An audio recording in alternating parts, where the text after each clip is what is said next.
The Modern Game Podcast.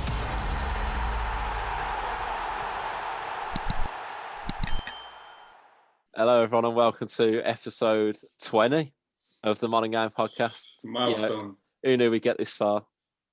Me. We're gonna start with the top five. I'd say probably the easiest top five in terms of quality to choose from. I think left mids, there's got to be 10, 15 decent left mids in the Prem. And to start off with, number 5, I'm going Diogo Jota. Oh, don't know about that, Chief. Dan, is Rashford in your list? I can't confirm or deny that. I've got it's Harvey Barnes. However, Jota's a good shout, man. I'm thinking twice about mine already.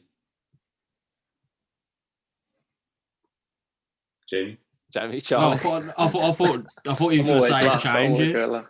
Well, I've got either Pulisic or Rashford. What? the thing is, ability-wise, I do rate Pulisic. I sort of forgot about Pulisic. He's not. I don't think he's done enough. Top 5. Yeah, I don't think. Yeah, I'm gonna go Rashford. Yeah, it's got to be Rashford. So what's going to upset you, Jamie, is Harvey Barnes was 6th on my list because I had the choice. Got in over Harvey Barnes. I had the choice between the two of them, and for me, Jota was more impactful at Wolves last season than Barnes was at Leicester last season. And until Jota got injured, he was part of Liverpool's front three. He was their best player this season. Am I right in saying Barnes is a bit younger? Yeah, Barnes is only about 20. I think Jota's young. I think Jota's about 23. It might be the same age, It's a bit of an irrelevant point. Jota's 24, so both still got years in them. Yeah. I just think I had Barnes up until literally the very last minute. And I don't know, maybe it's personal preference, but I do like Diogo Jota. Yeah, I think for me, I feel like Jota may be the better player, but I think I like watching Harvey. I think Harvey Barnes is a better player. Harvey Barnes is top. You think Harvey Barnes is better than Rashford?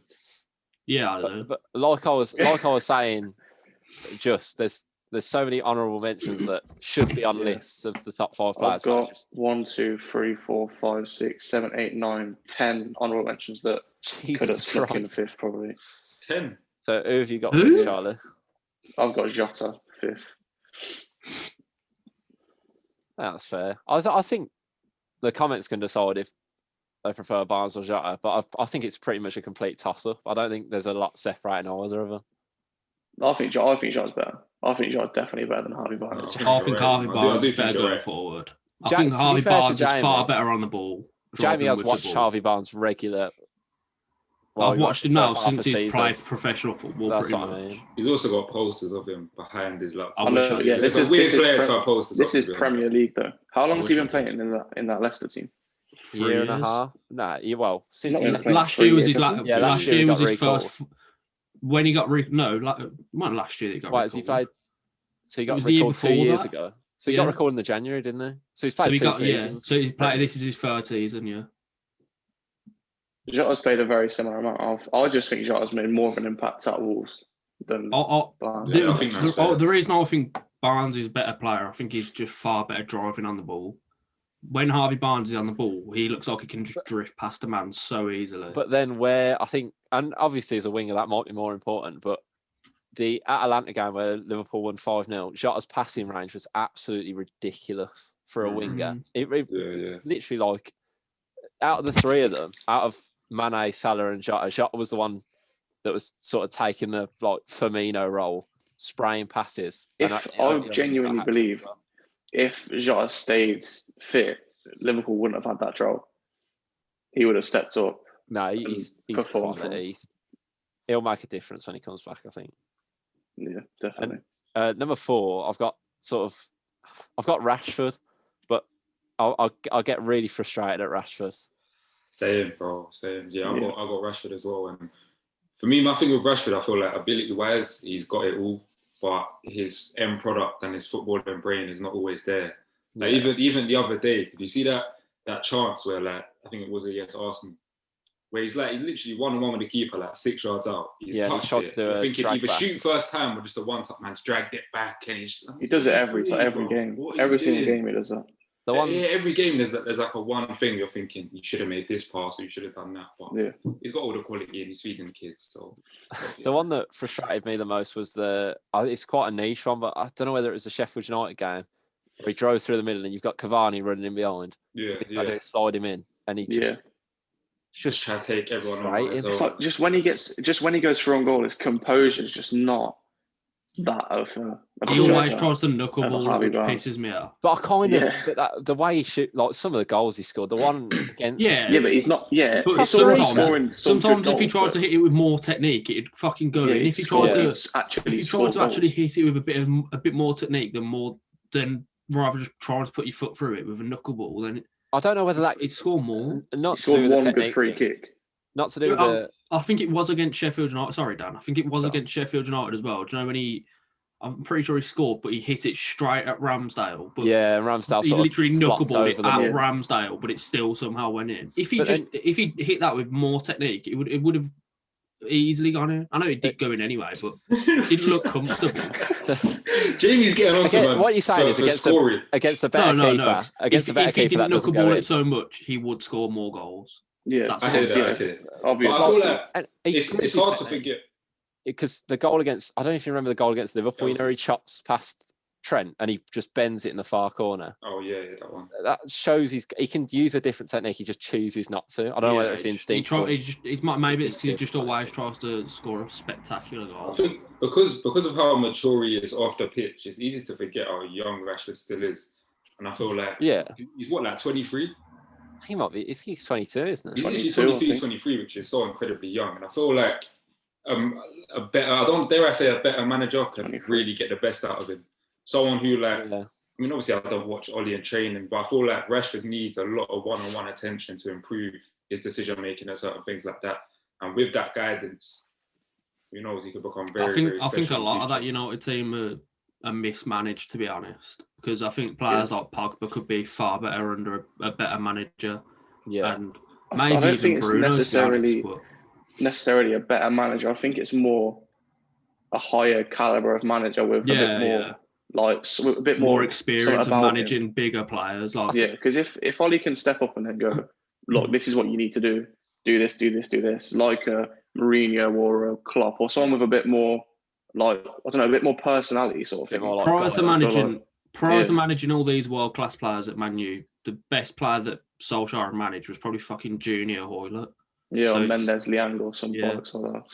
But I do think surprising. For Rashford, it is in a way, and you'll probably give you a weird look before I explain it, he's underrated in sort of English football because I think there's so much pressure on a Man United footballer to be just the top of the top all the time. And I think if you did put him in a team like, I don't know, under Brendan Rodgers at Leicester, he'd score 20 pretty comfortably as well. I think we'd all be saying he wouldn't get into that team though, Dan, because Harvey Barnes plays there.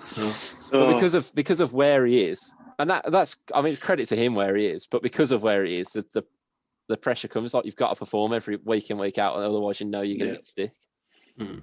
Well, that brings me to my fourth. I've got Harvey Barnes fourth. That makes sense. I can understand it. I just think especially this technical footballer. This season, Harvey Barnes is top 2, maybe top 3. The last month and a half or so, he's been one of the best players in the league. Yeah, he's 2, 3. Not out and out players, maybe even players, but definitely winger.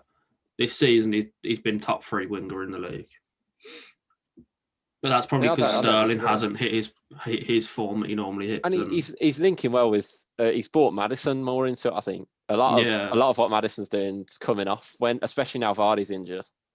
I like it when Barnes plays in that little, he's a bit of an inside forward, a bit more advanced than out wide. I feel like he's more effective when he's creating sort of a bit more centrally, like Maddison is behind Vardy. In a 3-4-3, when he's in the pocket, he's quality.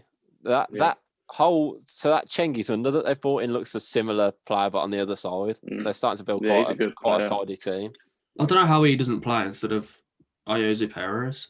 Or Mark Albrighton. I don't really rate to be fair, Albrighton's been very good this season. Albrighton plays wing back, though, doesn't he? Yeah, that's what I mean. Now they've moved to a 3-4-3, I can understand it. But when they were playing 4-4-2 or 4-4-1-1 and Albrighton was playing on the right, I just thought, because I watched Under as soon as he came in, he played a Europa League game. He's unbelievable. Yeah, he's I remember. I think it's difficult to drop Albrighton in the form he's been in, though, because he has been very good this season. He's been very good for years, really. He's just been solid. He's just been solid. But I bet if we watched more, if we were Leicester fans, we watched more of Leicester, he'd really get on your nerves. Maybe the players getting on my nerves. Number 3, I've got Raheem Sterling. I won't say my 4th and down, don't worry. Oh, I thought you said Rashford was yours. I didn't actually say it, but I implied it. But yeah, Rashford's my 4th. God, made a draw out of it. Like. Third, I've got Raheem Sterling. Yeah, as have I. Yeah, I've got Sterling. Yeah, I have as well. I feel like his numbers are very hard to argue with. He always puts up very good numbers every year, really. And he's starting to hit a bit of form again. Yeah. I mean, he's just a dangerous player, isn't he? Like, I definitely feel like sometimes he doesn't necessarily make the right decisions a lot, but when you play in that Man City team that creates so many chances, you're going to get another chance to do it again. He'll take his second chance, innit? And one thing Sterling should be. He should. I know his numbers are incredible, but his numbers should be far better than what they are. The amount of times he's got behind him. No, and the amount of chances he misses, the amount of times he's in front of goal 1-on-1, and it's on his left foot, and he's too scared to hit it on his left, so he just pokes it. I was literally about to say, or something similar to that. That's why Sterling will never be any better than he is for me. Well, one thing that frustrates me about him is when he goes down the line, he always does that chop back. This just sounded a bit harsh. No, he won't ever improve. I think he's world class. At footballing level, he's world class. He is.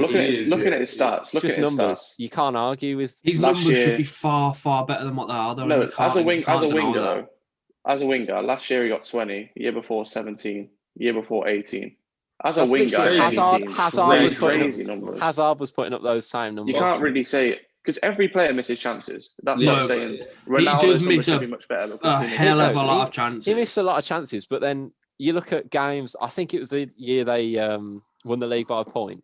The Southampton game, the Bournemouth game, and one of that, he scored 3 last-minute goals. He hit in the top corner from about 25 yards. It's just he's got like a bit of magic in him. Like I say, every player misses chances, but if you're putting up numbers like that, 20, 17, 18, 3 consecutive seasons as a winger, with injuries as well, he's been injured a little bit. You have to respect it. Yeah, that's what I've got him third. I'm saying he should be. He could easily be second. If he put away his chances. For me now, there's a gap. There's a gap between there's a fine line. Third and then second and first. Second and first is quite difficult, I would think. The second is here, and the first is just a little bit above. I genuinely think, in terms of ability, I've got Heung-min Son second. So have I. I have as well, but I think in terms of actual footballing technique, that's what I mean. Better than Mane. I genuinely, in terms of ability, I don't think there's a lot in it at all.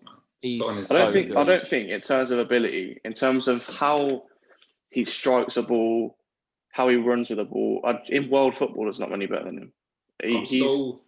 I'm so grateful to have this guy at my club and to have had him there for the last 5-6 years. Like, I remember even his first season, a lot of Spurs fans were underrating him. I always, a bit like with Tongi, I always saw his quality. Scored on his debut against Palace. Bro, but how old was he when he came in? Young, 22, 23. Yeah, he's still raw. Mm-hmm. And now he looks like what a player, man. Full deal. What season was it? And big games. He's a big game player. He's got no weak foot whatsoever. Technical ability. Oh yeah, last season he got double figures for goals and assists. Looks like he's going to get it again. That's for me what separates him and Sterling is how Son brings other players into the game. His assists, his selflessness in front of goal. I don't know. Just watching him, he does the past couple of seasons. He's been so underrated. Just because he's been playing in Kane's shadow a little bit, because of Mane, Sterling, etc. But actually watching him, like Cab said, with Ndombele, actually watching him week in, week out, you can't argue with him being a phenomenal world-class winger and miles ahead of Sterling for me. I can't believe that some people still debate whether or not he is world class. And even that before this season, especially before the season started, it's literally because he plays for Spurs. That's it. Or whatever, man, like well-renowned commentators and pundits saying, "No, I don't think he's world class. He hasn't done this. He hasn't won this," and that's all nonsense. Kane wouldn't be the player he is without Son. Yeah, no way. Not especially not this season. This season with the assists. Shot, but...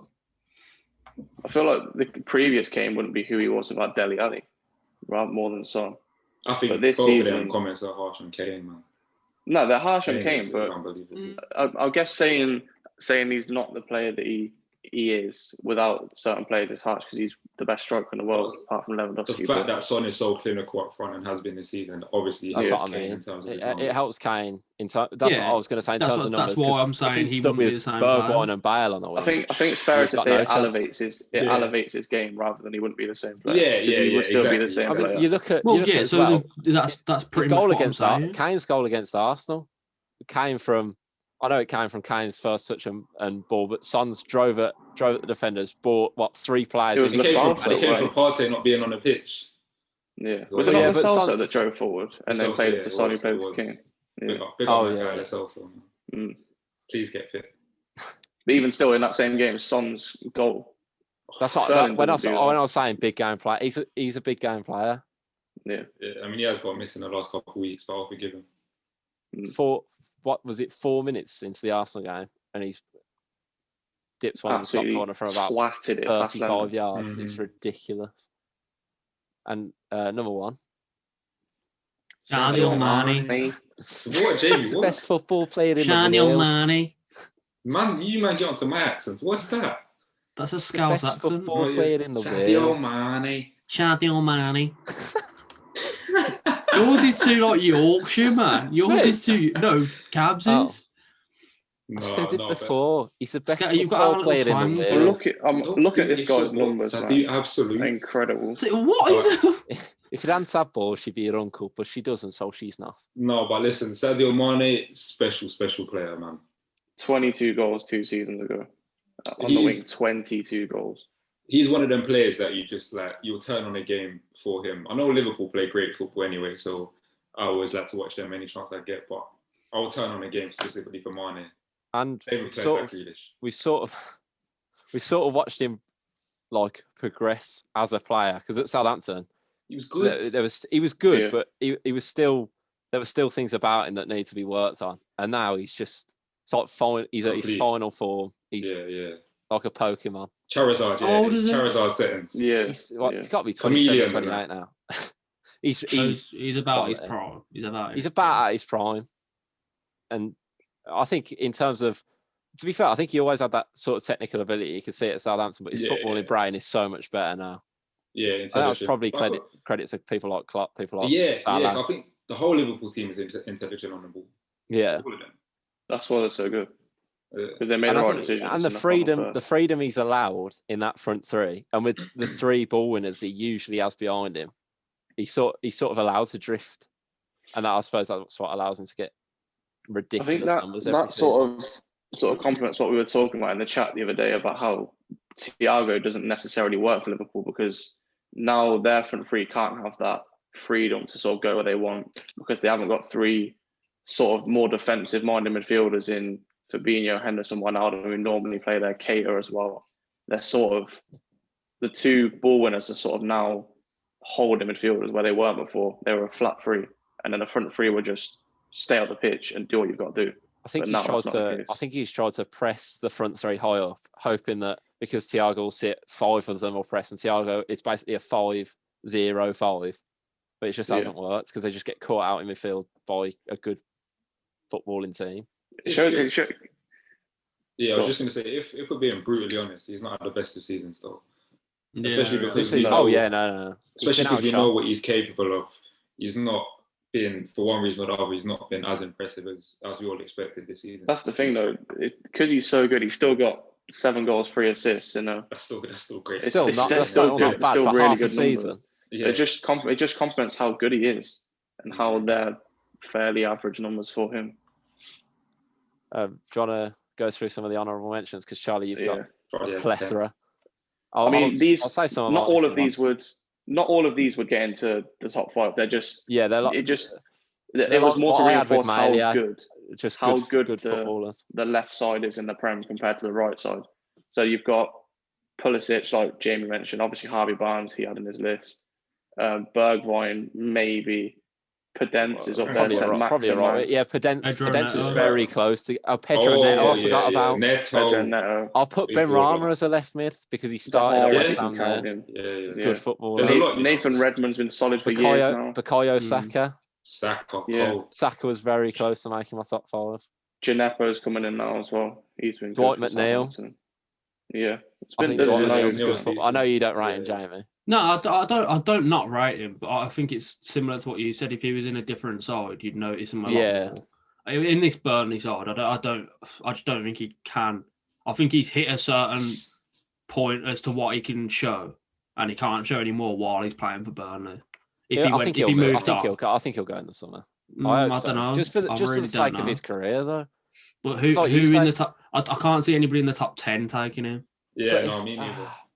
I really can't. The thing is, though, looking at this list, everyone in the top 10 has got a left winger that you could make an argument for. So where does he go?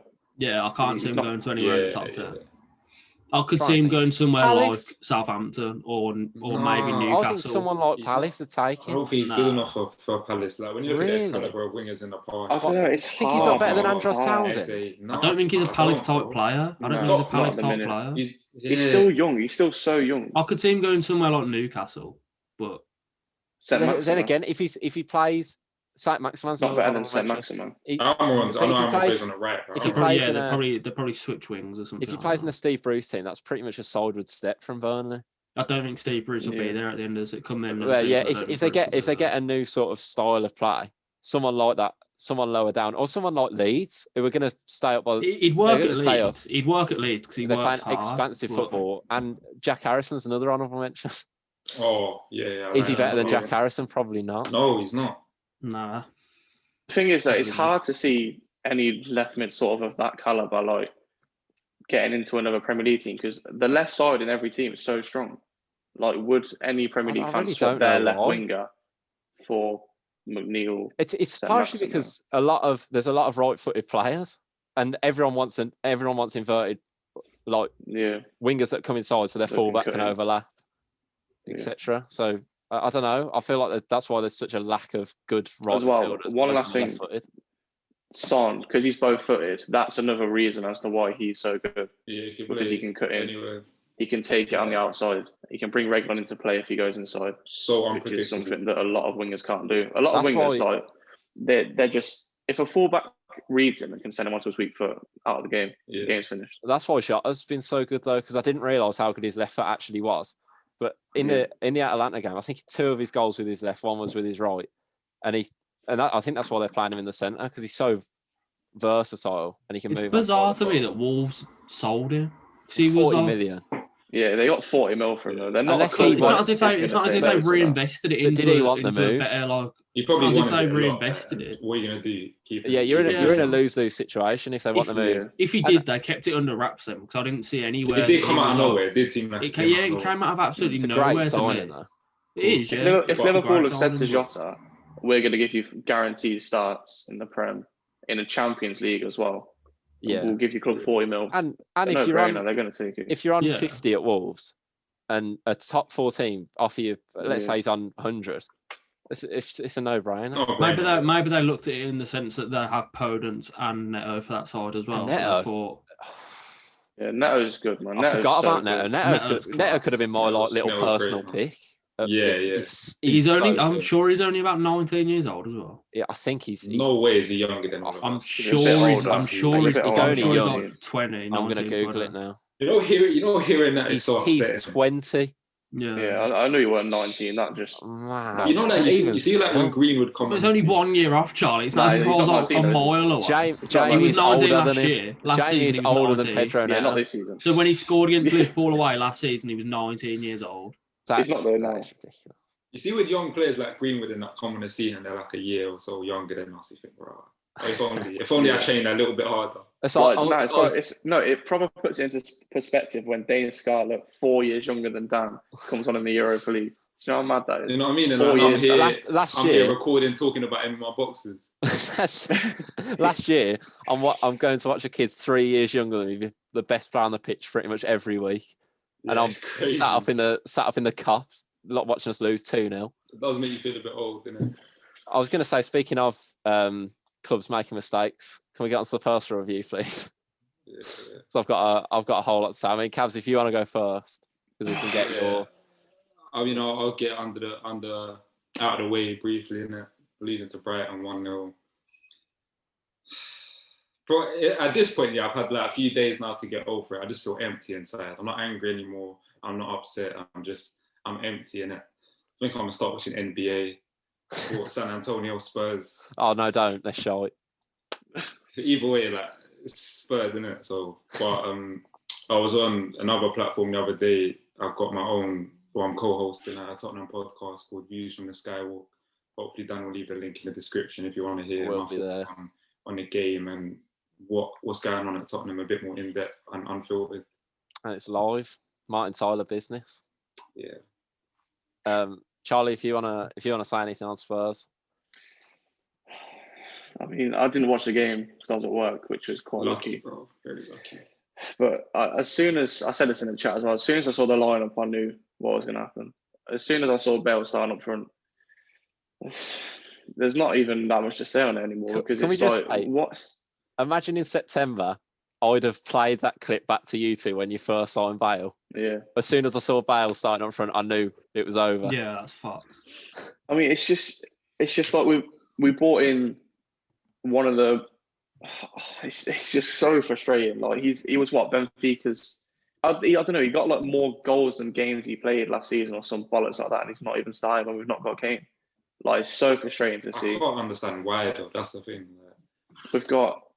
I don't even remember what kind of defence we played, but as soon as I saw about 4 centre backs lining up under, it was game over.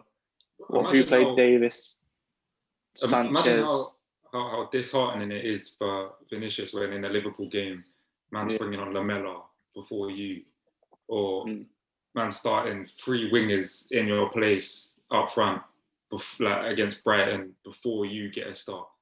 The thing is, though, the thing that's annoying is, regardless of who we play, we should beat Brighton. Of course, it's not an excuse to say, "Oh, we didn't start this player, we didn't start that player," because Son, Bale, was it Bergwijn on the other side? Yeah. That's a front three that should be free scoring against a team that's not won a whole season. But for me, the biggest issue was we looked clueless. There was no desire. We didn't. It wasn't even so much that we played defensive football. It's like we didn't know what to do going forwards. It's like the players didn't care. And I don't want to say that they're not playing for Jose. I don't want to say that already, but it's what it's looking like. It's looking like the end of Poch's time at the club. Getting results like this. And I don't want to sound dramatic. I don't want to be over the top, but it's hard for me to have any positives right now as a Spurs fan, especially like Chelsea on Thursday. Yesterday in your stream, Gabs, that it seems like Jose is just too stubborn to change his attacking play when things just clearly aren't working. It's like he's too stubborn to change. Yeah, he doesn't want it to go wrong, and then everyone's be like, "Oh, well, what the fuck did you change?" Or he just doesn't want to admit that he's wrong. The thing I don't understand though is Olympiacos in the Champions League last season. What were we 2-0 down? Yeah. He takes off Dyer after half an hour, win the game 4-2. And now, all of a sudden, he, like Jamie said, he's too stubborn to make changes that will positively impact the game. Like he's bringing Winks and Lamela on in a game that we could have won against Liverpool. We had the chances in the first half. It was similar to the City game. We had the chances. We were keeping them out relatively well. But he brings on Winks and the whole game falls apart. Lamela offered nothing going forward. And it was just a shambles. But the issue I have with Mourinho is when he first came into Spurs and his first interview, I mean, you'll probably remember this, Cavs, but in his first interview, they said, what style of football are you going to go with? And he said, I adapt to the club, which to me meant that he was going to try and play like slightly more expansive, fluid football. And for the first, I mean, the West Ham game, you look good. Like I enjoyed watching the game, and that's the thing. Like, it's weird because like Southampton, Man United, they're games that we didn't sit back in, and we fucking smashed them both. And now we're going into games like Brighton, even Leeds, we won 3-0, but we sat back. Like, why have we even got the mentality before the game to sit back against those teams? And I remember saying at the start of the season that, like, if we're playing this type of football and we're getting the results, cool, I'm happy with it. But the minute you continue playing this football and you're not getting results and it's against lesser teams, then it's gonna, like, bro, the only teams we should really be playing that type of counter-attacking football against is Liverpool, Man City, teams that are expected to have the majority of possession all game. Then fair enough. But when you're going to Brighton and you're letting them attack you for 90 minutes, it's not good enough. With the players we have in that squad, it's not on, really. That's what I mean. He's just too stubborn to change. Like a team against Brighton, there's no way he should be trying to play on the counter. That's just ridiculous. It's fucking ridiculous. I do think as well, in terms of personnel, in terms of recruitment, as much as I thought you had a good window in the summer, now that I look at it and I watch the back threes and the back fours that you're playing, I'm thinking there was no strategic plan of playing a defensive shape. You didn't get one. Playing a defensive shape with a very, very, very average back four. The thing is, I've been saying this for so long. I said it last night as well. The main issue is not selling players rather than bringing players in. Because if we get rid of Sanchez, get rid of Winks, Mourinho can't play those players. And he's forced to play our stronger players. I don't know what it is with him. He just decides to play the weakest players he possibly can. But I even think in terms of centre back depth, you go Toby. You've got Toby, who's one of the best defenders in the league. But then you've got Dyer, Sanchez, and I feel a bit sorry for Rodon because he's clearly not good enough yet. Like, quite obviously, he had a good game against Liverpool until the mistake. But Sanchez and Dyer aren't anywhere near good enough. So what Rodon shouldn't have to come in and be better than a £40 million signing. That's not what he came in to do. So does it come down to recruitment? It should be. Alderweireld should be the first name on the team sheet every single week, arguably, because he is our best centre back. There's no doubts about it. Dyer should then be stepping up. Sanchez should then be stepping up. Tanganga should then be our fourth choice with Rodon fifth choice. Arguably going back out on Sanchez and Dyer. He is. No, he is. That's what I'm saying. You can't stay fit. The reality is Alderweireld's our best. Tanganga is streets ahead of Dyer and Sanchez at the minute, and so is Rodon. But that shouldn't be the case. Yesterday, you had the chance to send Tanganga out on loan to give him the game time and to try and gain fitness. I don't think why shouldn't he though? If he's not going to play him, send him out on loan to try and gain. Exactly. He's not been in the squad. He's clearly not fit. No, but my thing is, he was in the squad against Brighton, wasn't he? He's good enough to play. He's good enough to play over some of the centre backs that we've been starting. So playing. Jose's not playing him. Cool, he's not been fit. He's got fitness issues. Just send him out to West Brom then.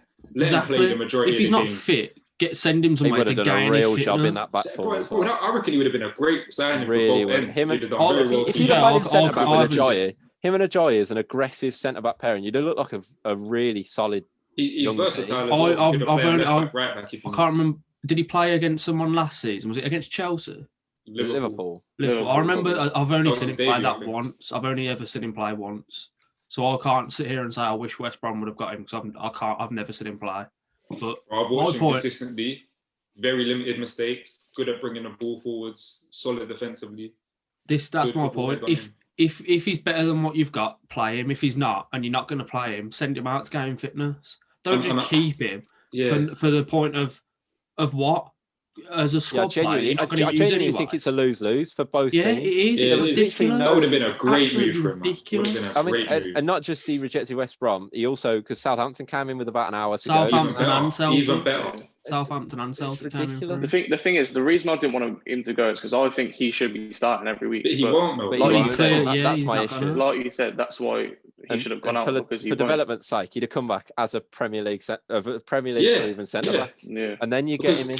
He's shown us he's got the quality to warrant staying at the club and even getting minutes. He's not got the minutes. Send him out to a team where he will get the minutes in the same league. West Brom would have been a perfect move for him. He would have pretty much been starting every single game. Mm-hmm. If I'm not mistaken, his first Prem game was against Liverpool, and I remember he caused, I think it was the first half, he caused Salah so much problems that him and Mane had to swap wings. These are two of the best wingers in the country. And then he pocketed Mane as well after this. Exactly. These are two of the best wingers in the world. And Tanganga on, like I said, what I believe to be a Premier League debut. I've done exceptionally well against both of them. Like you say, Jamie, you only watched him in that Liverpool game, but just from that 90 minutes, you could sort of tell.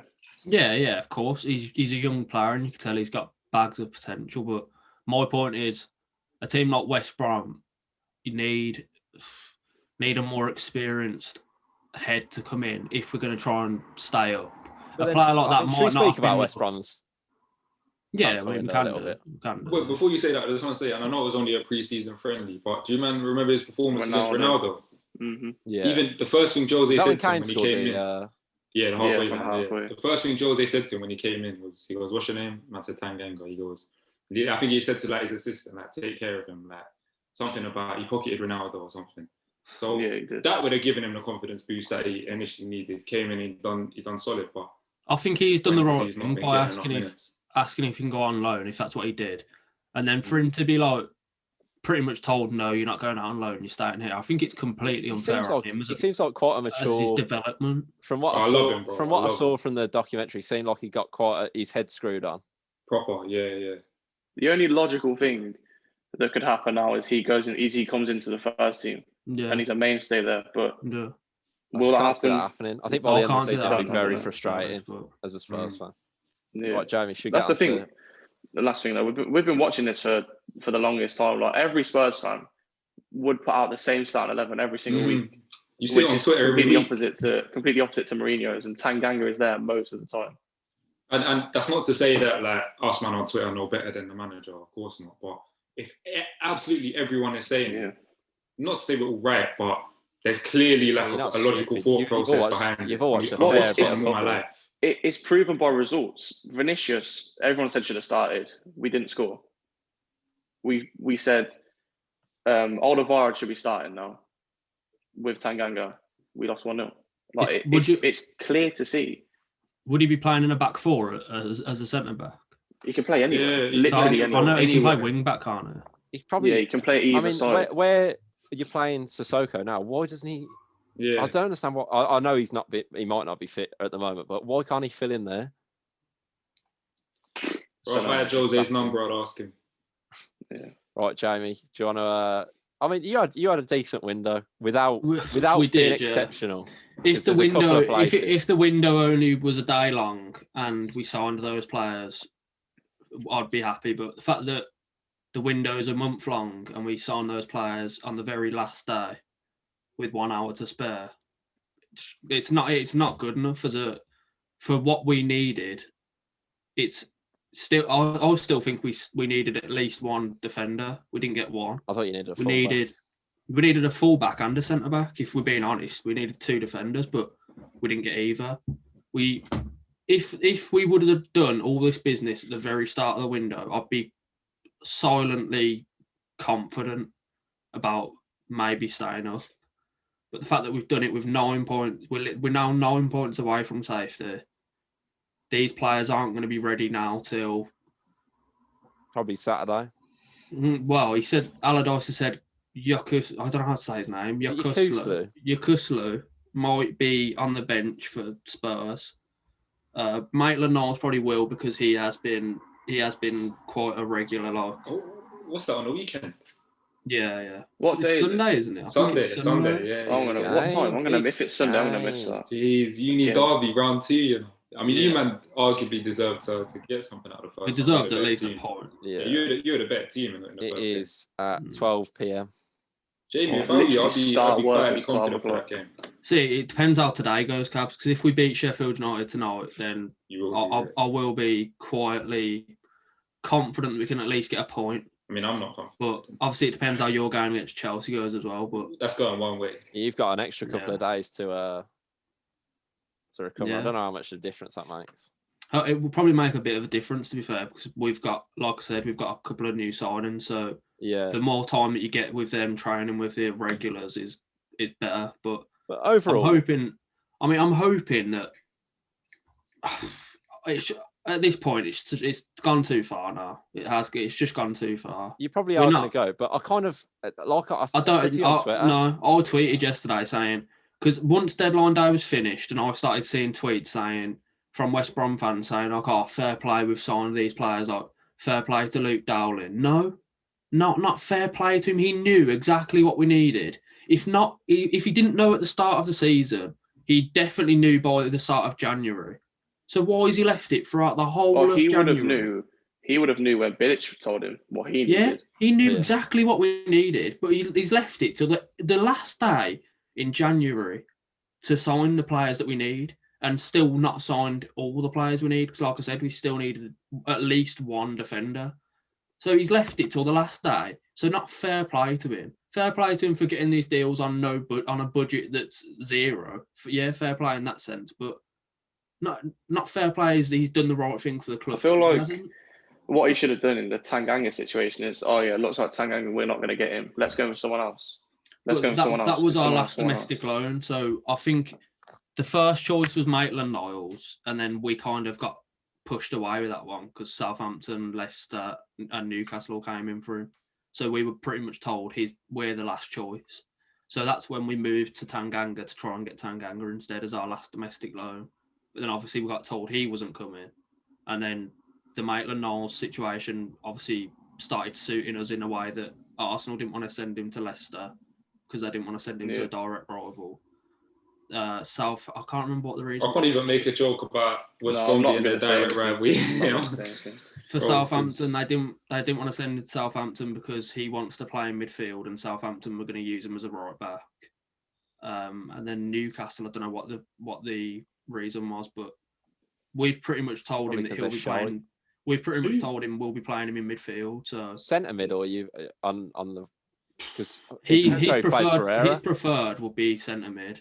So to me, that would line up as a midfield four of maybe Grant on the left, Yukuslu, and just a flat four. As a flat four. So Snodgrass on the right, Grant on the left, and then Yukuslu and Maitland-Niles in the middle, and then Pereira just in front of them. And then obviously the one striker. It's not a terrible midfield. It's not a terrible midfield, but that's what I'm saying. We've got Gallagher for there. So for me, Tanganga was more of a priority than Maitland-Niles was. That would have made a lot more sense. I do like Maitland-Niles as a player. I know you don't rate him because you think I don't think he's good enough for it. It was me. I just don't rate his technique. I don't think he shots a nice ball as a professional footballer. I think he's very versatile though, and I think going forward for us, he will be a decent player. But it's like I said, unless we play him at right wing back in a back five, then I don't think it's really going to do much for us. Because for me, right back and left back are our main negative points of our team. So to bring him in and play him right wing back would have been a positive, and I'd be a lot more happy about that. Maybe you will. Maybe we will, and we'll go against our word, and I don't think that will look good for us as a club. Because they could easily just recall him. If it wins your points, though. No, but if is he going to play? Is he going to fucking play with all of his effort if he's been slung right back again? Because if you're a professional footballer and you get played right wing back, you shouldn't go to anyone. It's not about. I wouldn't say it's about the player. It's about the club. Because if Arsenal want his development to be in a certain position, and West Brom have said, "Yeah, we'll do that." They have to honour that. I think it's more Maitland-Niles that's asked that he wants to play there. Arsenal played him right wing back pretty regularly. It's more him. I think he said that he wants to try and get into the England squad, but he's not going to get in it right back or centre mid. Full stop. He's not good enough. Yeah, he's not going to get in it right back or centre mid. Yeah, I mean exactly. Yeah. If he wants to play in centre mid and he's been told that he'll be playing in centre mid or midfield, maybe right mid, then if we go against it, it's not going to look great for us. But if I see an article where he's moaning, because of where he's playing as a professional footballer, in a way, he has asked before he's joined. Yeah, if he said, and he's made it a priority. So if he said, I want to go to you, develop myself as a centre mid, and West Brom gone, yeah, of course, we'll do that for you, and then go, yeah, you're playing right wing back first. Yeah, game. I can understand that. But the original point. But otherwise, you look at it, he's turned down Southampton because he'd be playing at right back. So yeah, exactly. Would you first go to Southampton or West Brom? I can understand the club thing. If the club have promised him that he's going to play centre mid and then they don't, I can understand that. But even as a premise, you saying, "Oh, I don't want to play here," or "I don't want to play here." But I don't think it's like that. I think it's more because of West Brom have said that the fact that we've told in this position. That's what I mean. Well, that's what I said. I don't know. I'm just saying, no one knows how. Yeah, it's no come one from knows him to what extent the promise has been made or what has exactly been said. If that we might have said to him, you'll get a couple of appearances. I think you will have said that to him. To be fair, you'll be used as a versatile player. But That's what I mean. The fact that he's came to us over Southampton, Newcastle, and Leicester, it seems to me like he's been directly promised that he will be playing in his preferred position. But if it's right mid, I won't mind because we can put Snodgrass at centre mid because Snodgrass played at centre mid against Fulham, and he looked all right at centre mid. Solid player. Goes into tackles for where you are. Yeah. So if Maitland-Niles plays at right mid, I won't mind that because when we're defending, he will go as a wing back. Because when we defend, our right mid slots in as a right wing back, and then Furlong goes into a back three centre backs. So in that position, it might not be too bad. But if he plays as a centre mid, I don't know. Because I think Gallagher's a better player than him anyway. So we've already got Gallagher for that position. But like I said, it's too little, too late for me. I think. Speaking of frustrating transfer windows, I spent the last 6 hours of deadline day banging my head off the wall because we've decided after 4 transfer windows after 4 transfer windows consecutively, we've still not replaced Che Adams. So I'll take you first. It's a bit of a story, this one. So I'll take you back to last January. So last January, at the start of January, we didn't have a fast striker, hence why we were on the decline. We were playing Jukovic up front. We were shite. So we decided for the last 2 weeks, we were going to sort of make an effort of it. But no club would want to send their player to us. We had no money. And so on the last day of the transfer window, we tried to sign Rene Dadashov. I don't think any of you will know who he is. He's a Wolves under-23 backup striker. Oh, Russia. I know he is. And then we tried to sign Brighton Abakari, who's now at East Bengal in India. He was at Cov. So because we left it so late, we didn't learn our lesson. Still didn't get a fast striker in. All right, we got Hogan. He's shite. Fast forward to this summer. Start of June. Get a new manager in. Everything's good. We've got a few players in. Need a fast striker. Get to when was the deadline this year? October? 5th of October. Deadline day. Go for 2 unknown fast little strikers. I'm thinking, all right, it's positive, but why have we waited to deadline day? Don't get anyone in. Stuck with Duke and Hogan. For the last 20 weeks we've been recording this podcast, every single personal review I've said, need a striker, need a striker, need a striker. Start of January, need a striker. Wait until the 27th of January, sign a second version of Duke. He's literally a carbon copy, but Scottish. Oh, he's not even Scottish. He's come from Scotland. He's a tiny bit faster, and he can't be worse than Duke. We get linked to 4 or 5 players, offered 4.5 million-ish for all of them. I think maybe you just won't play 2 up front. Well, the issue is, the way we want to play is we've played a 4-2-3-1, and with Halilovic in behind, you need someone that's going to run the channels not to hold the ball up for him, but to create a bit of space for him to run into. And with Jukovic, we might as well just play 11 in our own half and just sit there. We might as well be Spurs. Yeah, but in the same way, I was saying last season how much we needed a fast striker, Dan, but Robson, Carnu and Austin ended up getting 10 goals each, which is, for them 2 players, is not bad. Jamie, there's one difference between our 2 teams. You had Matthias Ferreira, who's actually good at real-life football. We haven't got... We need... I mean, it's going to sound mad. It's going to sound mad. This guy, he's got a Pereira agenda. I didn't even We need a Clayton Donaldson. And Cavs won't know Clayton Donaldson is. Jamie, Charlie, and Mike. Oh, big shit house. Yeah, big shit house. But he ran the channels well, and he was big and powerful. He was a big and powerful runner he got 16 goals one season. And Cosgrove might be the same player though. He might be big and powerful. Jamie, I've watched enough YouTube clips to know he's definitely not running in the channels. The thing is, normally scouting. I've done my scouting. Normally YouTube clips make you like. I spent trying to scout this boy. This boy, of course you were scouting. Was it Dan scouting boys? And it's not gone well. You completely throw me off. So the 4 lads we tried signing, fast strikers that get in the channels. I thought positive. But because we've left it to the last 4 days, yesterday he put in a transfer request. They rejected the bid, and we gave up. Charlie's crying. Our face is wet. But do you know what, Dan? Do you know what annoys me about my club? That if we signed all these players we've signed now at the start of the season, we could easily have stayed up. We could have actually had a decent enough season. With the squad we've got right now, we could have. For you, I don't think anyone comes into that team. And I think if we weren't... These two are taking the piss, man. Where the tissue? Bro, I looked down, I was laughing. I looked down and I see I'm not even wearing trousers, bro. What am I doing? What is happening? Charlie had to go and grab a tissue. His face is at work. But yeah, Dan, at least your team's going to be in the same position no matter what. I apologise, but for the next, how many weeks have we got left of the season where we'll record these? 20, well, we're about halfway through. For the next 20 weeks, I apologise, but every week I'm going to have to come on and say, we lost 1-0, we need a fucking striker. Do you know how good it feels to sit here and know that Cov have got 4 strikers better than Birmingham? Oh, mate. Do you know how good that makes you feel? The fact that Tyler Walker cost you, what, 900k, not even?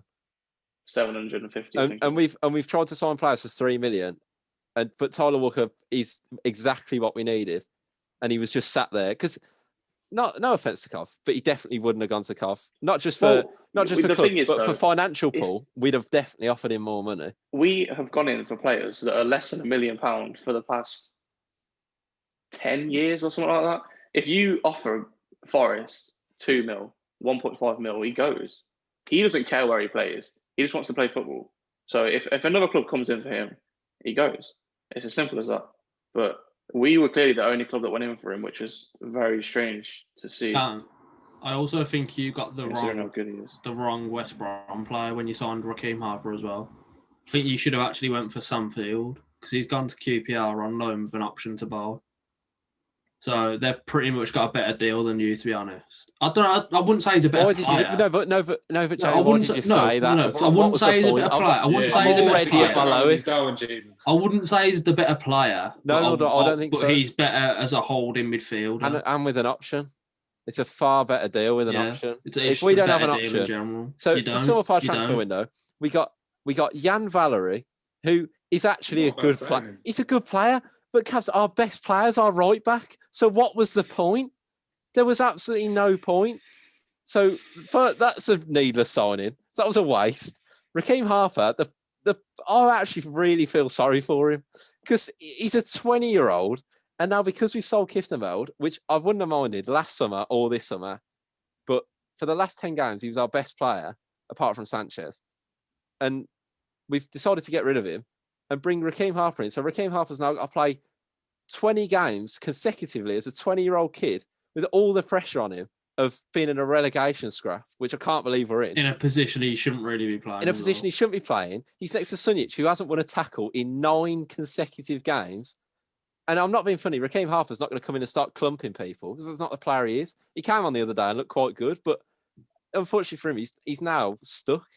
And then we sold. You should have got you got the wrong deal, man. It's not Cosgrove's fault. It's a big fucking lump. We didn't need a big lump. So why have we signed a big lump? It's literally like at the start of January we said, right, we need a fast striker. Let's get someone who's 6'5" in. We don't need a right back. Let's get a right back. It's not Cosgrove's fault that he's a big lump. And you should have signed Gyökeres, I reckon. I can't believe that either. Can't have signed Gyökeres. He played against us on Saturday. Fast striker that runs into the channels. We were linked with him at the start of January. Why didn't we sign him? He was the best player on the pitch the other day. I can't understand. Would you have taken Charlie Austin? No, he's shy. He's a big. He scored 3 and 3 for QPR. He's not what we need, Jamie. He literally won QPR the game last night against Watford. It's all right if he scores goals. It's not what we need. Yeah, Cabs, if they'd have signed me on a free, I'd be better than Jukovic. I'm not. Jamie, Charlie, you've watched Jukovic. He was right for Cov. He got a Premier League in our 5-a-side team. We've only got 4 players. Of course you would. That says a lot about our 5-a-side team more than Jukovic. Honestly. Yeah, also, you wanted Kipra, didn't you, Dan? So, Kipra would have been a good signing. Do you know who he ended up going to? Charleroi in Belgium. Oh. What the fuck are we doing? I don't know what happened there, but I saw tweets today saying, "What would your team be?" What are we doing? What are we doing? Even the fans don't know what we're doing. Just auto-select it. Some of them are putting Roberts as starting centre-back and saying, "Oh, should we play Dean?" What do you mean, should we play Dean? He's been our player of the season. We're actually going down. Deserves to go down. This should be me coming on here complaining about Spurs like that. I'm lucky. I'm in a process of sort of distancing myself emotionally from Spurs right now. At the start of I'm the same. At the start of the season, I've already put all my emotions into West Brom. That I've got nothing left. So at the start of the season, I made a bet with Charlie that I'd like buy him a point if they stayed up. Charlie's got to buy me a point. Dan also said that Blues aren't relegation contenders and literally went out on his fucking horse saying there's no way. Start of the season, he was going for my head. 10 teams Dan named that were more in trouble of getting relegated than and he was going for my head. Reading was one of them. The pre-season prediction, I said we'd finish 14th and I was being pessimistic. You went for my head when I said Blues were relegation contenders. You were literally like, yeah. You almost somehow your big head almost came through my webcam and fucking headbutted me. You were literally going for me that much. I don't know why. The thing is as well, it was like, I came on. For context, everyone, we're recording this on my birthday. It's not been a good last 10 minutes. In a good mood. It's not. And I was going to sort the transfer window. I was a bit annoyed anyway. Well, I wasn't a bit annoyed. I came on Discord last night and I was very annoyed. But I'd calm down because I thought, you know what, there's no point me getting annoyed. We're going down. Everyone, I'll put a screenshot. I've stuck a quid on us to go down. At least then I can pay. I can pay. Surely it was only evens. I can pay to get. I can pay to get absolutely back a quid. In fairness, I think it's about 8 to 1. So I can buy myself 2.5 nuggets. Couple nuggets. And then Jamie's come on, told me like fucking bullseye. This is what you could have won, and now it's annoyed me even more because I just think, and not to sound like I've had experience at this, but the scouting process has been absolutely dire. Yeah, I don't know why you'd go for Raheem Harper on loan with no option to buy. You know what, Jamie? I just want to give him a hug and tell him it's all okay. I don't think he'd accept it of you, Dan, to be honest. I think he'd need to fuck off. He'd be a bit scared of you, bro. He'd probably listen to half this podcast, unfortunately. No. Surely, if he listens to this podcast, he'd be like, he'd understand. And you said if I was it, you just said if I was it, have Sam Field over him. Yeah, because we didn't have if we had a buy option on both of them, I think Raheem Hoff's a better footballer. Well, no, because for what you need, Sam Field's better either way. I don't think he is. As a holding midfielder. No, because the way we're going to play now, apparently, because we're signing a fucking right wing back when we play a 4, we're going to a 3, and Harper's going to be the more advanced. And who's going to be the sitter? The one that hasn't exactly, Jamie. Exactly. Who's going to be the sitter? So you did need a holding midfielder. Adam Clayton is one of the worst footballers I've ever seen. I don't know what did I say at the start of the season, Dan? I like him. About Adam Clayton. You also said about George Friend. He's a fucking George Friend has been one of our best. He's been one of our best players this season, Jamie. He's been good. Dan, you're 20th in the league. He can't have been that great. Yeah. No, Jamie. When he's played, because he's been injured a fair bit. When he's played, because he's about 50 years old. Well, yeah. When he's played, I think we've kept 6 of our 7 clean sheets this season. George Friend is just not a Premier League mate, I was trying to give Neil a hug. Neil, sorry. We've let you down, Neil. Does it also upset you that Coventry City, not from Birmingham, have got a far better record at your ground than you have at your ground? That is a howler, bro. What is it now about a win at St Andrews? What is it, Dan? Have I had a howler? Answer the question. How many is it without a win at St Andrews? And you said Blues wouldn't be relegation contenders. Of course, you've had a howler. I'll just tell you our home form this season, Charlie, instead, because I think that'll be probably more entertaining. I'll tell you what as well. No, I can tell you, Charlie. Don't worry about it. No, I'll tell you what. Cover 13th in the home league table. Only 2 losses. Perversely, quite fittingly, really, we've only got 2 wins at home this season. So we've played 14 home league games, won 2, drawn 3, and lost 9. Where's that league in the home league table?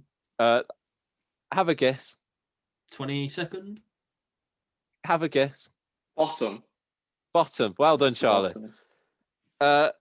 9 points at home in 14 league games. Wickham are above us, who we've got tonight. So that'll be enjoyable. I'm really looking forward to that. Away. No, we're at home tonight. Millwall are above us. Rotherham are above us. Derby are above us. You know what? Next year, when we do our first podcast prediction, I'm not predicting us to go up from League One. Because what's the point of giving myself false hope? Should we move on to Yeah, let's go. Enough of Dan's... that's going on Twitter as well. Because when I saw people putting lineups and putting Roberts at centre-back, I thought, you know what? We deserve this. I just really wish West Brom would have signed all these players at the start of the window, man. What did I need to do to make that? He wants to go first. Dan? I'll go first. It's up to you, Jamie. Mine's you go pretty first. shit, so I'll go first. Yeah, so is mine. To be honest. Do you know how last week I did the highest goal scoring Africans in the Premier League? Yeah. Oh, we're going continents. This week I'm doing the highest scoring South Americans in the Premier League history. Bloody. How many is there? There's only 20. What's the lowest well, amount of goals? It's just the top 20. The lowest amount of goals is 20. I'd like to say as well, Jamie, that was very clever because now you've got your next few weeks of games pretty much set in stone. Until that's still. So but then I can't do the highest scoring Europeans, can I? Yeah, I don't know. I'll allow you to do a cop out if you can't think of one. Oh well. Jamie, what's the order? We'll go Cabs, Charlie, and Dan. Just a pile on the misery. Hold on. Don't start yet. What was the point? What was the point? What was the point? No, because it's your birthday, I thought I'd give you a treat. Let's start. Alexis Sanchez. Yeah. He was 4th with 63. Fuck me. Coutinho. Yes, he is 10th with 43. Sergio Aguero. Yes, he is top with 190. What I'm not thinking of that is ridiculous. Gabriel Jesus. Yes, he is also 9th with 43. Same as Coutinho. Firmino. Yes, he is 5th with 62. Why am I stuck? What? Didn't need it. Willian. It's Dan. Yeah, Willian is 11th with 37. Richarlison. Yeah. Oh yeah. Really Of course, he's got more than 20. 13th with 33. There's not many. This is tough now, man. There's a few. How many was there altogether? 20? 20. Or is that how many goals? 20. What's the lowest goals? 20 as well? 20, yeah. I've got a couple of ropey shouts now. There's a couple on here that you probably won't get. Roque Santa Cruz. Bollocks. I don't think he was South American, Charlie. He is. Not from Paraguay, no? Yeah, he's from Paraguay. Is it? Yeah. I was going to say Oscar, but... Roque Santa Cruz isn't on the list. I don't know if you want to Google how many goals he's have scored. a look, Charlie, because Yeah. I think he is. Because I would have thought he's got more than 20, but I don't know. Actually, I don't know. I think he had one memorable season. He had one decent season, but I think he only got 12, 13 at Wigan. Was he at Wigan? Blackburn. It was at, but did he play for both? Or was that Maybe. much? Am I thinking of someone else? Right, I've got some ropey ones now. Should I wait till Charlie's Google? Roque Santa Cruz, 86 appearances, 26 goals in the Premier League. Was that for one team? Is that in the Doesn't Prem, matter, or is it in all comps? But is No, on the Premier League app. Oh. Oh, Charlie, yeah. Oh, yeah, no, fair play. I don't know why he's not on this list, but... Let me just double... He is Paraguay. He got 19 in one season for Blackburn. He might not be South American. Oh, that's what I'm checking out. I swear he's Paraguayan, though. Yeah, Paraguayan. Yeah, Paraguayan, born in Olympia. No, not born in Olympia, born in Paraguay. What is the that's a Greek mythological That's who he's playing for. Dan, have you said something, Dan? Sorry, I was just looking at whether he played for Wigan. No, he didn't. Dan's Googling answers. Come on, boys, send them out. See, I've got a couple of ropey ones now. So do you go for him? Oscar. Yeah. Oh. He is. Thank you, Charlie. 17th. I'm not going for my ropey ones yet. Wait, has no one said Luis Suarez? No one has. No one has said Luis Suarez. Everyone said Suarez. He's third. Oh my god! Wait, how did I? Wait, is second place not been said yet? Oh. You're right then. Yeah. Oh, did he score 20? I've actually got one. Not a ropey one. I hope. Shit.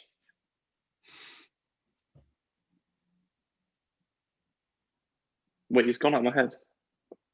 Ramirez. He disappeared out of my head. Who was I going to say? Ramirez definitely didn't get 20. No, Ramirez obviously isn't hasn't. on the list. Who was I going to say? Diego Forlan. That was literally who I was going to say. That's who I was thinking of as well. He's not on my list. But this is what I'm saying. He must have, but I don't know why he's not on the list. He might not have got 20 for United, to be fair, but I thought he'd be the second player. So you've just... No, I don't think he He's is. Uruguayan. Let me have a look. He's Uruguayan. 10. But I don't think 10. He only got 10, yeah. So Dan's out as well. So I've won. Cavs won. He went Cavs, Charlie, me. So the ones I was going to say, Jamie, were Enner Valencia and Antonio Valencia.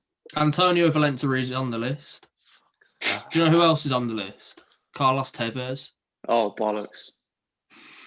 That's embarrassing. Do you know who else is on the list? That's embarrassing. Would you have got Salomon that, Rondon, Hugo Rodallega, Hugo Rodallega was the one I was Hernan thinking of.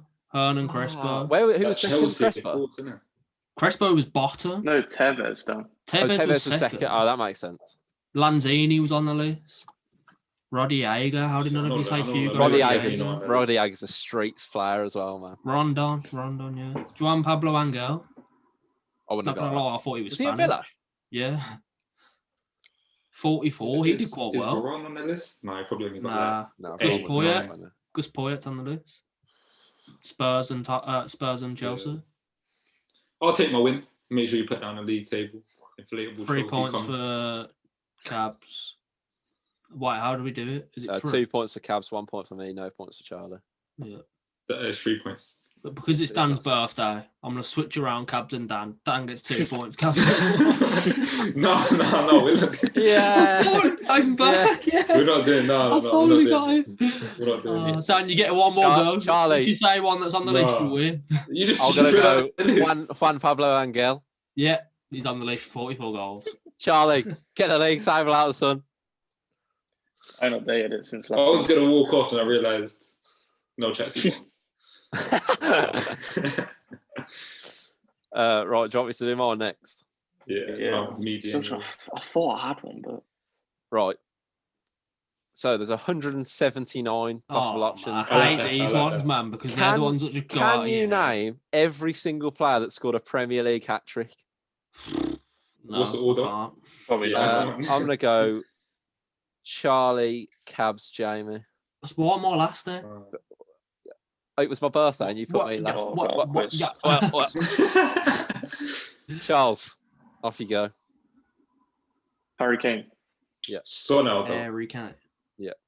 Mohamed Salah. Yeah. Wait, when did Son score a hat trick? I don't even remember. Who was that? I don't know. But... Oh, yeah. Who did you say, Jamie? I said Mohamed Salah. Mohamed Salah. Wayne Rooney. Yeah. Aguero. Yeah. Robin van Persie. Yeah. Suarez. Yeah. Torres. Yeah. Didier Drogba. Yeah. Alan Shearer. Yeah. Robin van Persie. Already been said. Oh. Ruud van Nistelrooy. Yeah. Michael Owen. Yeah. Surely. Jermaine Defoe. Ropes now, man. This Wigan. Ropes. Yeah. Yeah. Roberto Keane. Robbie Keane. Yeah. Peter Odemwingie. Peter Andre. Is that against Wolves? Yeah. Yeah. Has anyone said Vardy? No. Patrick Bamford. Oh, yeah. Yeah. Sorry, we got a hat trick this season. Against Villa. Very good footballer. Salomon Rondon. Hat-trick against Swansea. Hat-trick ahead of us. He's on the list. Premier League? Premier League, yeah. Just Premier League. Andy Cole, surely at some I'm going to start getting the timer out pretty early. This is hard, man. Yeah, I know. Oh, Andy Cole is on the list. I was going to say, Gareth Bale. Yeah. Edin Dzeko. Yeah. Anyone said Tevez? No. He's on there. Oh, Berbatov. Oh, I was going to say him, man. Yeah. Probably for Spurs as well, to be fair. Dwight York. I assume so. If Andy Cole has, Dwight York must have. Wait, what? No, I'll go again. It's 5. Oh, fucking hell. It's because I'm Fowler? You just wasted your own time by saying, wait, what? Yeah, I know. I was gonna... Wait, what? Wait, what? Shevchenko. Oh, I don't know. Don't know about that one. Yeah, second striker business. You know, when He's Dan not does on that, the list. he's never going to get He didn't score that many goals. No, he didn't. He was only there for a couple of I'm going to seasons, fact like check you, season, Cavs. I'll have a look for you. I'm sure he was only there for like one. He only got season. 9 goals for Chelsea anyway. Yeah, I'm pretty sure he was only there for one season. 3 hat-tricks. I swear my childhood was a lie. My childhood was a lie when it comes to Chelsea. Because why did I think was at Eto'o Milan with a lot more goals? I say with Shevchenko. 9 goals. Eto'o not even 20. He got 5 one season and 4 the other. Is it one of them hat-tricks. It is your go, Jamie. Yeah, no, my childhood. As Thierry Henry been said. I don't think he has. He hasn't. He's on there. Shit. Can't be on my head this one already. Adebayor surely at one point must have scored a hat-trick. He's on the list. Frank Lampard, he must have scored a hat-trick. Yeah, he definitely has. Yep. There's some players I just don't want to say because I'm scared they haven't. Yeah, this gets ropey, man. I've got one that I think scored a hat-trick, but I can't say him because it's the worst shout ever. Dennis Bergkamp. I don't know. I feel like I want to say him just for the sake of. I don't know whether he's on the list. Okay. I'm pretty sure Peter Crouch is on the list. Yeah, Crouchy's definitely scored a hat-trick. I'm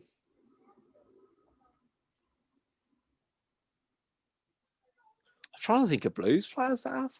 I don't think we've got. I'm trying to think of West Brom players, but I can't. Oh, that just counts me actually. Thank you. Start the countdown for me, please. Oh, sorry, mate. As if he's just asked to start the countdown on his own guess. He's got a phone. What a guy. What a guy. Steven Gerrard, I don't fucking know. I assume Gerrard will have. I don't know, man. Steven Gerrard's on the list. He is. Romelu Lukaku. Yeah. Oh, bloody hell. Was that in the 5-5 against Man United, one of them? Yeah, I think so, yeah. That was a great game, man. I got offered 5. Solskjaer, I don't fucking know. These are all players that I just have no idea. Yeah, just massive guesses. Yep. Aubameyang. Oh, shit. Sadio Mane. No.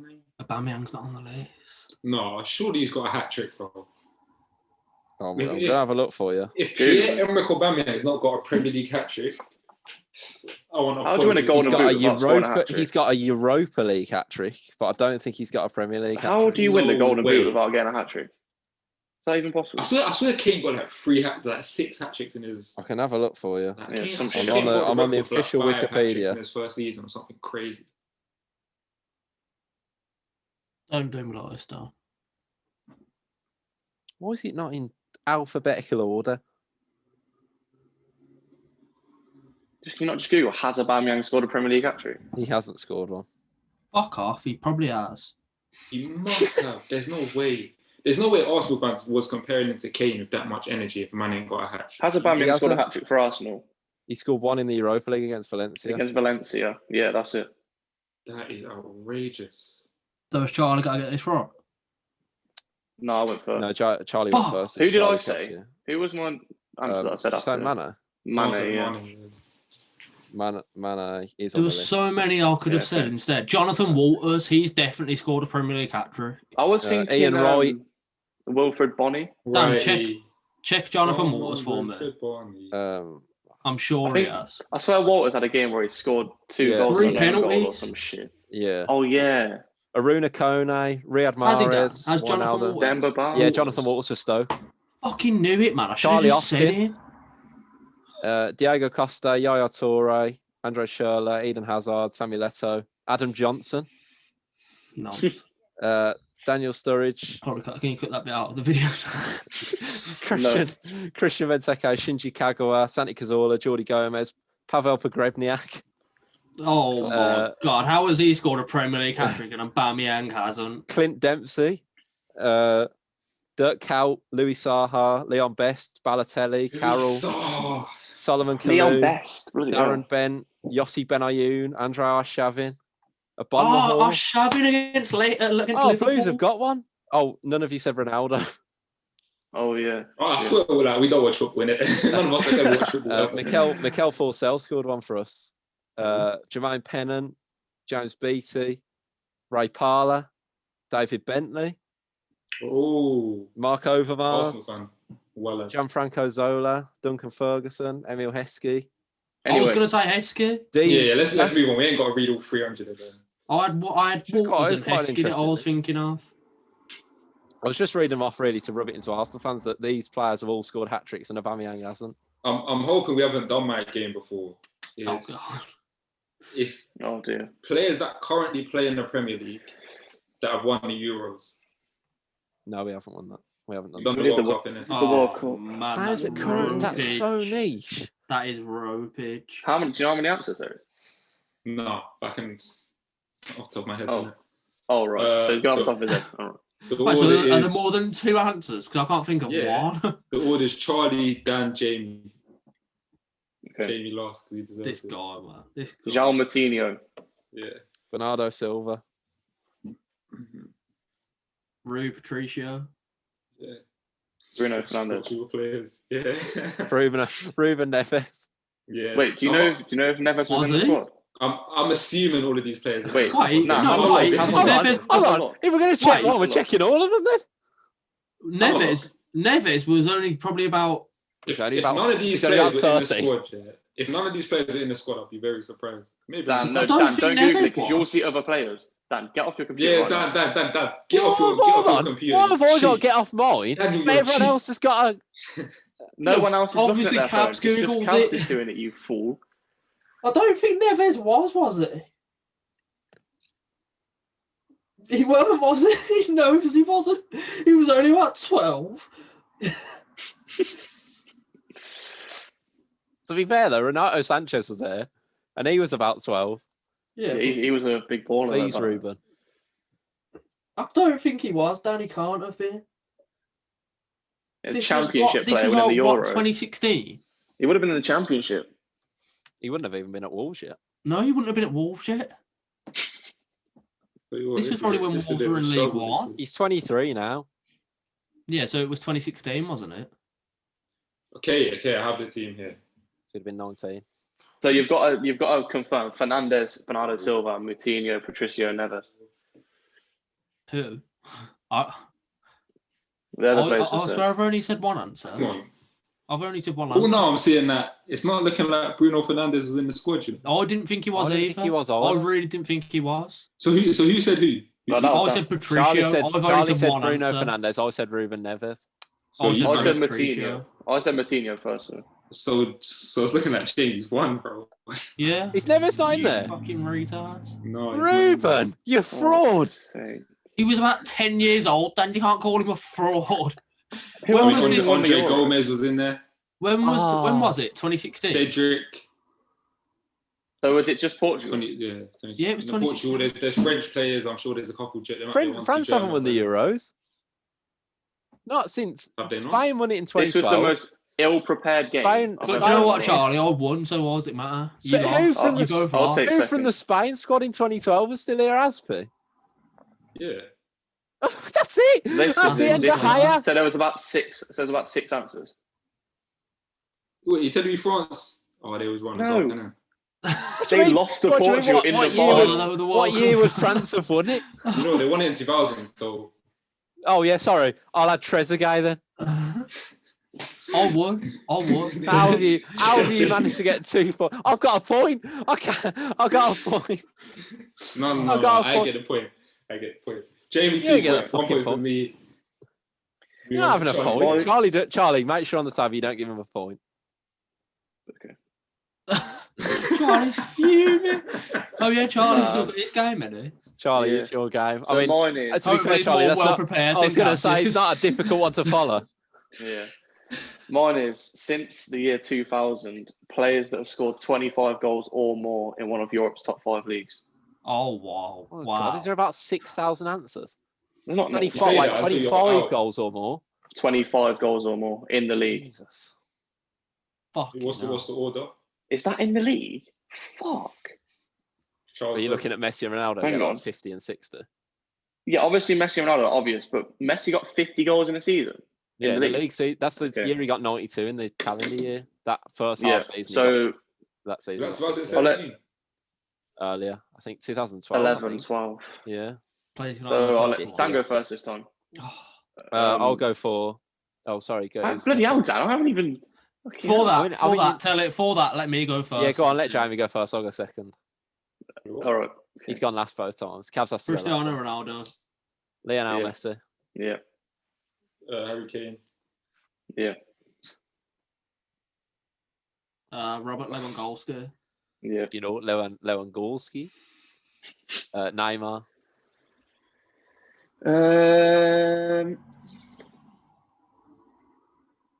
Yeah. Surely. Get him off. There's no way he was ever top 3 in the world if he never got 25. In the league, that's not what you're saying. It is if it's like a fraudulent thing to do. Am I? Unless I'm just completely... Dan, put your phone away. Yeah, Dan, put your phone away. Charlie's cheating. Look at him. I can't Can't see. Well, why are you showing me a picture of Neymar? I know what he looks like. So what are we looking at here? Just a picture of Neymar's face? His career statistics. He got 24. Oh! Yeah, he's not on here. Dan, he got 24. I said one of the best. Play that clip of Dan. There's like 6,000 people. Someone say Neymar's a top 3. Someone say Neymar's the top 3 player in the world. Then ever. I'll give. Listen. At any point ever. Just because he hasn't scored over 24 league goals in one season. Harry Kane's better than Neymar. Dan, if you keep speaking, you're out. I'm going to give everyone one life. No, I'm going to give everyone, because it's such a hard list. Everyone gets one life, but Dan's got none left. So you two get a chance. Luis Suarez. Yeah. Mohamed Salah. Yes. Yes. Yeah. He got 30 in the season for Liverpool. Yes, exactly. 30? Was that just Premier League goals? Yeah, Premier League. Yeah, Premier League got 30. I'm not really questioning. Unless this list isn't. What year was that? Last season. He's gone and lost his life. 28. He's got like 28. Lost his life. Was it last season? Bro, pull up his stats, bro. This last season, the season. Nah, he's gonna Google the answers. Whoa.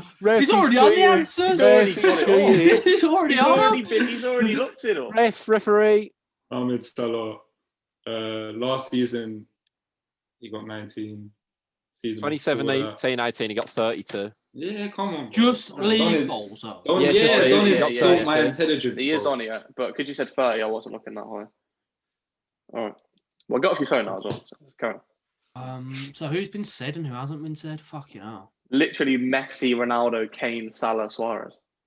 Robert Van Persie, he must have. He was a goal machine. He must have.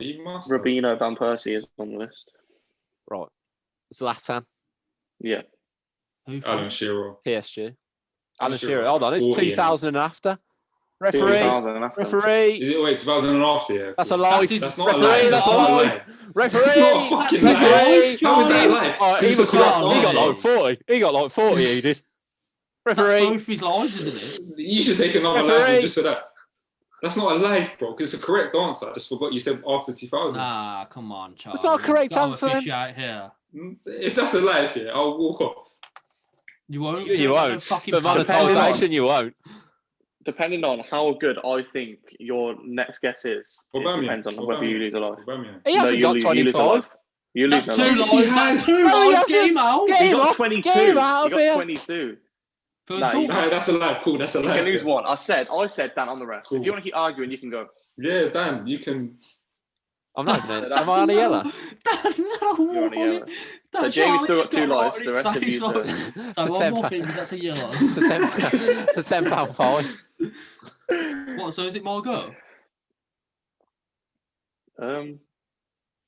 Yeah, it's your go. What's the order? Yeah, it's Jamie, me, Cavs. Cavani. Yeah. Arno, Ronaldo.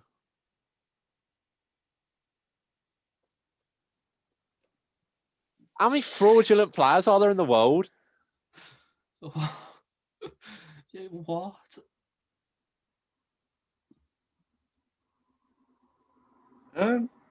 No. Let me just Dan. I'm gonna look at his Wikipedia. Okay. So what? Aubameyang never got 25 for Dortmund, no? That's what I was thinking, to be fair. I know he only got 22 for Arsenal. Google it, Charles. Wait, no way has R9 never got 25. If you keep complaining, I will. I'm not complaining at you, ref. Yellow, man. Sorry, ref. I'm not Cabs complaining is at you. Cabs is Googling. Referee! No, put your phone down, Cabs. Honestly, I'm Googling Aubameyang. He's arguing here, ref. Ref, look at him. If you don't put your phone away right now, that's it. You're up. Why is he not putting it away? He's just down on the fucking desk. Wait, hang on. I've got to be careful while I move here. So,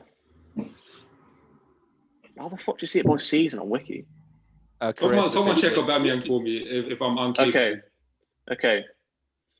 Goals. Look at the goal. Look at him. Look at him, man. Get him off. Dan, get off. Do you want to...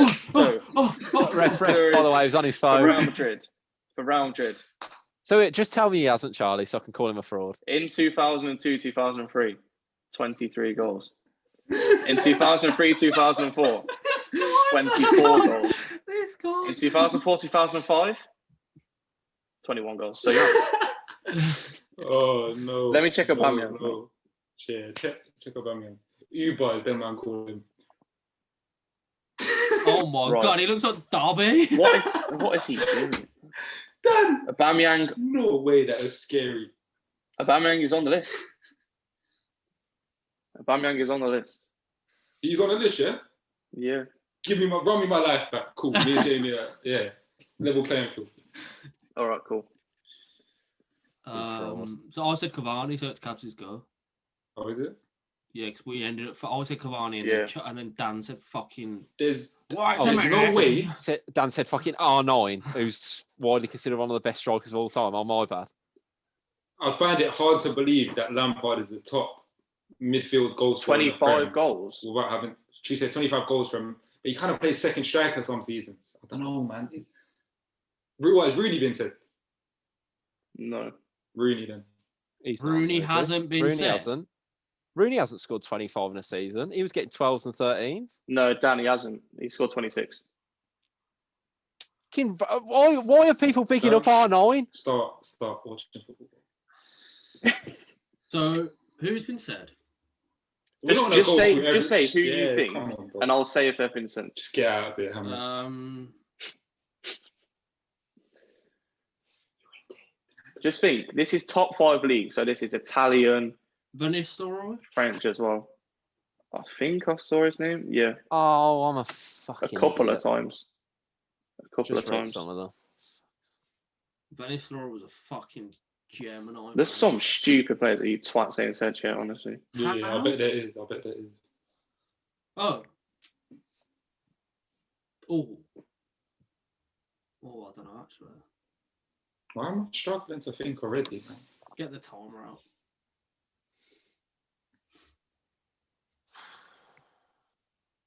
Ronaldinho. Ooh. I don't think he would have scored 25. Nah. Still got a life though. Yeah. No, he hasn't. Yes, I have. Yeah, because Aubameyang's in there. Because Aubameyang has. Dan, if you were listening and stopped creaming over R9, I'm not creaming over R9. Go on, Jamie, you'll go. See, I had this guy in mind, but I think if Van Nistelrooy has, he must have Thierry Henry. It's been said. No, he hasn't. He's been said. Because someone said, right, it's Thierry Henry not been said. He's been said. No, that was the last game. That was the last game. That was the last game. Yeah, it was. Look at him trying to get me out of life. You know, little cheat. Yeah, fucking little cheat. Jamie, no, he hasn't. Yeah, he hasn't. He hasn't. He got 30. I was scrolling and I was seeing 24, 24, and I was like, no. I was going to say, there's no way. He got 30. He got 26. Cabs, get off your phone now. I'm not on my phone, bro. I just saw you look down. I'm looking at my thighs. I'm looking at my thighs, bro. This guy is so sus. Wow. Give me yellow for looking at his own thighs. Shit, why am I struggling like this? I saw someone said Torres?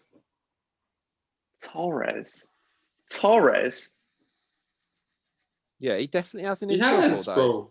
Liverpool? No, I don't know about that. In that one season for Liverpool, he definitely got more than 25. League goals. He got 24. Yeah, no, he definitely didn't. No, but so listen to some of these players. That wait, because you don't have to. No, you don't. You've already won. First. Aguero, he's another one. He's been so said, listen. bro. So no, listen, he hasn't. If Aguero's not been said, I feel sick. He didn't. No, he hasn't. Listen. So you missed off. Higuain, 36 for Napoli in one season. Immobile, 36 last season. Mbappe, you missed. Forlan, you missed. Mbappe, but who's ever said Neymar's better than Mbappe? Drogba. Fuck right off. Huntelaar, David Villa, Draghi, Lacazette for Lyon, Timo Werner, Draghi, man. No, as if I didn't say Draghi. I'm just saying, Dan. There's a couple that are just. I know, but it's just Alvaro Negredo, Anthony Modeste, Stefan Kiesling. When did Anthony Modeste get? Djibril Cissé in 2004 for Liverpool. Nah, surely not in France. Yeah. For Auxerre. Yeah, I should have known that one, really. So that's another win for me. That's 2 wins on the day. Yeah.